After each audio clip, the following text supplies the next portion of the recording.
আমি 3 দিন আগে কক্সবাজার থেকে আসলাম আপনার সঙ্গে খেলাধুলা করে। আমি কিভাবে খেলাধুলা করতে পারবো আপনার সঙ্গে? আপনি আবার আমাকে ফোন দিয়ে ডাকছেন।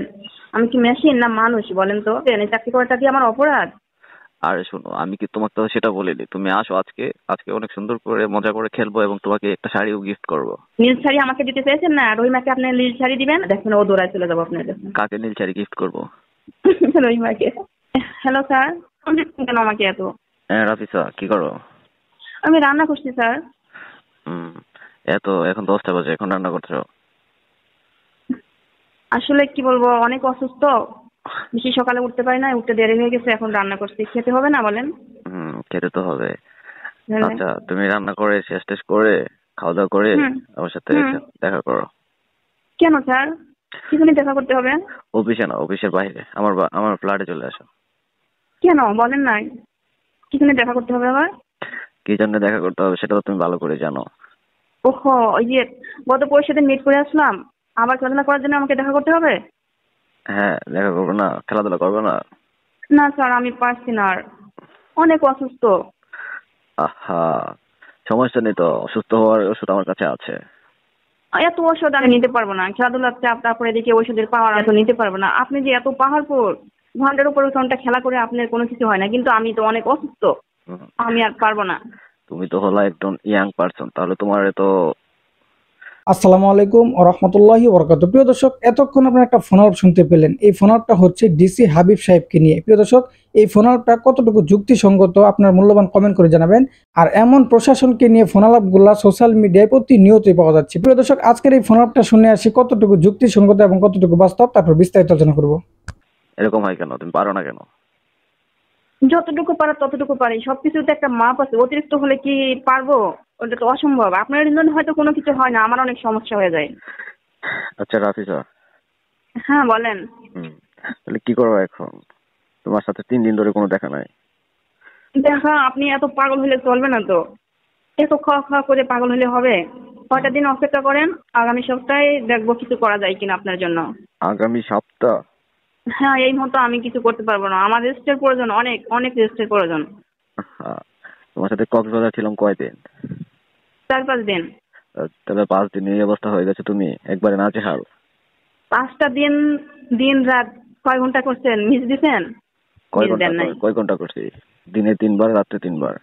হ্যাঁ, রাতে 3 বার। আমি আর পারছি না, আমাকে একটু রেস্ট দেন। তারপরে দেখবো আপনার জন্য ভালো কিছু করতে পারি নাকি।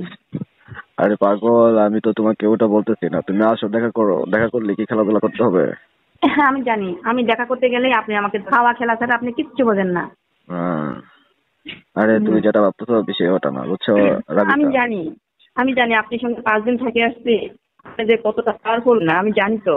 আহা, আচ্ছা শোনো না, হ্যালো। এই জন্যই আমি যেতে পারবো না। আপনি অন্য কাউকে নিয়ে যান যদি এত খাওয়ার ইচ্ছা হয় আপনি। অন্য কাকে নিয়ে যাব? অনেক আছে।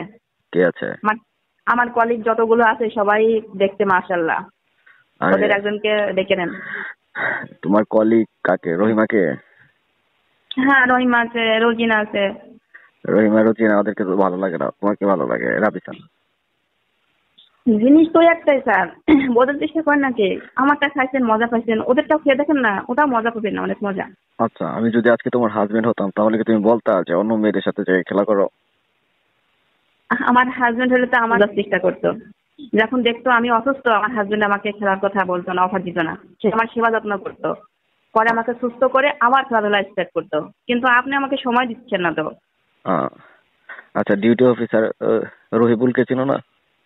হ্যাঁ চিনি। হ্যাঁ, রহিবুল যদি এসে তোমাকে কল দিয়ে বলে যে রাবিসা তোমার এখন থেকে ডিউটি করা লাগবে, তখন তুমি কি করবা?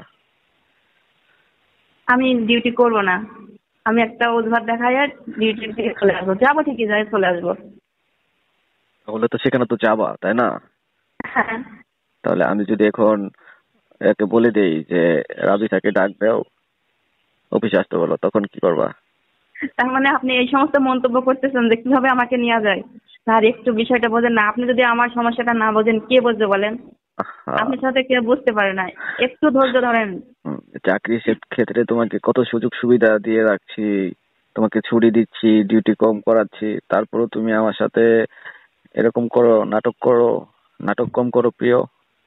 আমি তো কম কিছু করছি না আপনার জন্য। নাটক করি আর খেলা করি আর যেটাই করি মজা মাস্তি করি, করতেছি তো আপনার সাথে, যা কিছু তো আপনার সঙ্গেই হচ্ছে। হ্যাঁ, হচ্ছে তো। কারণ আপনিও যেমন প্লেয়ার, আমি সেরকম প্লেয়ার, দুইজন একই আছি। আমাকে একটু সময় দেন না, আমরা তাহলে আগের মতো আবার এক হয়ে যাবো। আমাকে 2-3 দিন সময় দিন, বেশি না, 2-4 দিন একটু আমাকে সময় দেন। তাহলে তুমি আজকে হার মেনে গেলা স্যারের কাছে? আমি হার মানছি ওখান থেকেই। আমি লাস্টের দিন রাত্রে আমার এত পরিমাণ ব্যথা করছিল কি আর বলবো আমি। আপনি কি অনুভব করতে পারেন না যে প্রথম 2 রাত কিভাবে খেলা করতে লাস্টের রাতে আমি পারি নাই। আরে পাগল, খেলা করতে তো একটু, খেলা করলে তো ব্যথা পাওয়া হ্যাঁ, লাগেই। খেলা যখন করেন তখন তো মজা লাগে, পরে তো অবস্থা খারাপ হয়ে যায়, বিছানা থেকে উঠতে পারি না। এটা তো আরে খেয়াল রাখতে হবে, খেয়াল রাখতে হবে না। কিসের খেয়াল রাখতে হবে? কোনো খেয়াল না, তুমি আসো তো এখন। আর না হলে কিন্তু রহিবুলকে দিয়ে আমি ফোন দেবো।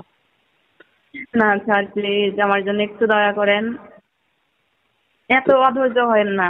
তুমি আমার জন্য একটু দয়া করো রাবি। দয়া করছি তো, অনেক দয়া রাবিতা, করছি আমি। রাবিতা শোনো না, হ্যালো। স্যার আপনার মায়ায় পড়ে গেছে, এই কারণে আপনার কথা মতো সবকিছু করেছি। আমার প্রতি একটু মায়া দেখান না।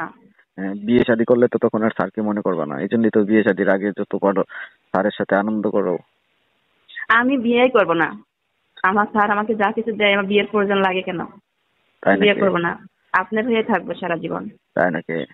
হ্যাঁ, চাকরি করবো নামের, সবকিছু করবো আপনার সাথে।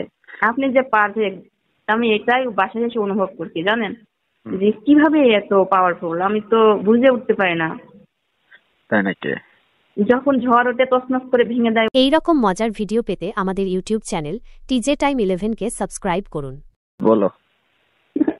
এটাই তো করেন, হ্যাঁ, নিজের চোখ মেলে চাইতে পারি না আপনার দিকে। মেয়েরা কিভাবে অভিনয় করে রে। ইস রে, আমি অভিনয় করছি না, যেটা করছেন ওইটাই বলছি। হ্যাঁ, কি আমি যে বলছি আপনি ভালো লাগছে না শুনে? হ্যাঁ, আপনি হ্যাঁ, শুনে প্রশংসা ভালো করছে, লাগছে তো, শুনে ভালো লাগছে। প্রশংসা শুনলে কার ভালো না লাগে? তাহলে এবার নাটক কিসের হলো? এই প্রশংসাটা কে করে বলেন তো? আপনি তো অনেকের সঙ্গে খেলাধুলা করছেন না, অনেক খেলার সাথী আছে। আমার মতো প্রশংসা কেউ করছে? করে নাই। হ্যাঁ, করছে তো, রহিমা করছে। তাহলে ভালো তো, এই একটা কথা বের হলো আপনার মুখ দিয়ে। রহিমাকে নিয়ে যান না। রহিমাকে কোথায় নিয়ে যাবো? এখন তো রহিমা ভালো লাগে না, অত বুড়ো হয়ে গেছে। বুড়ো হলে কি হবে, জিনিস ঠিকই আছে। তুমি ইয়াং আছো। বুড়া মানুষ ভালো পারে জানেন না, ওদের কাছে ওরা পাওয়ারফুল বেশি, বুড়া হলে কি হবে? না না, রহিমার তো সন্তান আছে না, একটা বাবু হয়েছে। তো বাবু হলে তো মেয়েরা বুড়ো হয়ে যায়। আর তুমি তো একবারে ইনটেক, এখনো বিয়ে মেয়ের করো একটা নাই। বাবু হলে বুড়া হয়ে যায়, আর ছেলেরা 4-5টা হলেও তারা বুড়া হয় না। ওদের পাওয়ার মেশিন ঠিকই থাকে, মেশিনে হ্যাঁ, পাওয়ার ঠিকই থাকে। থাকবে না কেন? হুম। হ্যাঁ, ছেলেদের কোনো বুড়ো নয়। আমার বয়স হচ্ছে কত জানো? না। আমার বয়স এখন 48। হুম। তাহলে কি আমাকে দেখুন ওই, বুড়ো মনে হয়?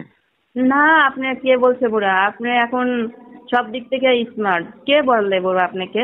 হুম, একটা বিষয় জানেন, মা হয়েছে কি হয়েছে রহিমা, কিন্তু খেলার দিক থেকে ওরাই পারফেক্ট। আপনি একটা জিনিস দেখেন, অনেক পাওয়ারফুল। পারফেক্ট হোক, যার পারফেক্ট হোক বা না হোক সেটা আমার যায় আসে না, কিন্তু রাবিতা আজকে তুমি আমার সাথে দেখা করবে সেটাই শেষ কথা।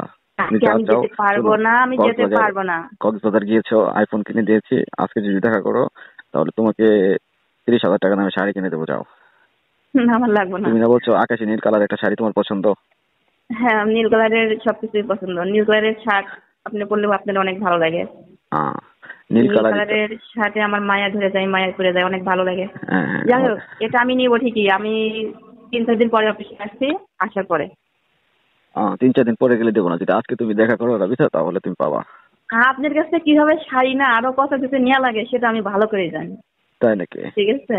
হ্যাঁ, শুধু হ্যাঁ, শাড়ি না, সবকিছুই আমি নিতে পারি আপনার কাছ তাহলে থেকে। তুমি তো আমাকে একদম ফকির বানিয়ে দিবা তোমার হাবিব স্যারকে। আমার স্যার কখনো ফকির হবে না। তাই? আমার মতো এরকম একটা পাখি যদি সারাক্ষণ আমার স্যার শিকার করে, স্যারের মন মানসিকতা সবকিছু ভালো থাকে, আর সেই পাওয়ারে স্যারের টাকা আসতে সময় লাগে না, আর সেই টাকাটাই তো আমার টাকা। স্যারের টাকাই তোমার টাকা? হ্যাঁ, আমার জন্য তো সবকিছু চাইবেন। আপনার মন ভালো করে দিব, সবকিছু ভালো রাখবো। তোমাকে কত কি দিলাম, তুমি তো আমাকে একটা গরিব গিফট করলে না। আমি যা কিছু দিচ্ছি এগুলো কে দেয়? ওইগুলো তো বাজারের পণ্য না, যখন তখন যে সে আপনাকে গিফট করতে পারে, কিন্তু আমি প্রেমিক যেটা দিচ্ছি এটা তো কেউ দেয় না। প্রেমিক প্রেমিকারা ঘুরতে যায় ব্রিজের উপর গড়ি গিফট করে, তুমি তো আমাকে কোনো কিছুই করলা না। আমিও তো চাই আমার স্যারকে সুন্দর একটা ফুল গিফট করব, ঘড়ি গিফট করব, শার্ট প্যান্ট গিফট করবো, কিন্তু আমার স্যার তো আসলে করতে যায় না, শুধু যায় রাতের বেলা গিফট করতে। রাতের বেলা কোনো গিফট করা যায়? রাতের চলেন বেলা না একদিকে। রাতের হ্যাঁ, বেলা যে গিফট তোমার থেকে নেই ওটাই তো বড় গিফট, তাই না? তার পাশাপাশিও আমি ছোট ছোট কিছু গিফট আপনাকে দিতে চাই। আমি অনেক মিস করে এগুলো। আমার সঙ্গে দিনে কোথাও ঘুরতে যেতে হবে। না না, তোমার সাথে আমার যে গিফট, তোমাকে তুমি যেটা দাও সেটা আমাকে চলবে, কিন্তু আজকে তুমি এসে আমার সাথে দেখা করো। আর আজকের জন্য আমাকে একটু সেক্রিফাইস করেন না, আমি পারছি না আজকে। আরে পারবা পারবা, শিখিয়ে দিলে পারবা। তোমার মতো ইয়াং লেডি যদি মানা করে তাহলে কি হবে? খেলা তো করতেই হবে, তাই না? তো আসলে নিয়ে আসতে মানা হবে না? না, খেলা খেলা আমি করি, আমি খেলা প্রতিনিয়তই আপনার সঙ্গে করব, কিন্তু আমাকে 2-1 দিন একটু সময় দেন। আমি 10 দিনের ছুটি নিয়েছি, 5 দিন ওখানে থেকে আসছি, 5-6 দিন। আর আজকে 1 দিন, 7 দিন, আর 3 দিন বাসায় থাকবো। আচ্ছা ঠিক আছে, শোনো তুমি এখন তারপরে রান্না, আবার আপনার সঙ্গে আমি মিট করব। তুমি রান্না করতেছো না, এখন রান্না করো, রান্না করে গোসল করে খাওয়া দাওয়া করো, তারপর ফ্রেশ হয়ে মনটাও ফ্রেশ হবে, তখন কল দিবো আমি। হ্যাঁ, রাত্রে আমরা অনেক কথা বলবো। দরকার হলে আপনি আমার বাসায় আসবেন, সমস্যা নেই, কিন্তু আমি কোথাও যেতে পারবো না। প্রিয় দর্শক, ডিসি হাবিব সাহেবকে নিয়ে যে তথ্যগুলো পেলেন আজকের ফোন আলাপের মাধ্যমে, এই ফোন আলাপটা আসলে কতটুকু বাস্তব আপনাদের কাছে মনে হলো অবশ্যই কমেন্ট করে জানাবেন। আর এমন ফোন আলাপগুলো প্রতিনিয়ত সোশ্যাল মিডিয়ায় ভাইরাল হচ্ছে, এমন এমন বিভিন্ন সময় বিভিন্ন নাম দিয়ে। প্রিয় দর্শক, এই বিষয়টা নিয়ে আপনাদের কি মন্তব্য অবশ্যই কমেন্ট করে জানাবেন। নতুন নতুন এমন নিউজগুলো পেতে চ্যানেলটি সাবস্ক্রাইব করে রাখবেন, ভিডিওটি ভালো লাইক দিবেন। আজকে এই পর্যন্তই, পরবর্তী ভিডিও আমন্ত্রণ। আসসালামু আলাইকুম।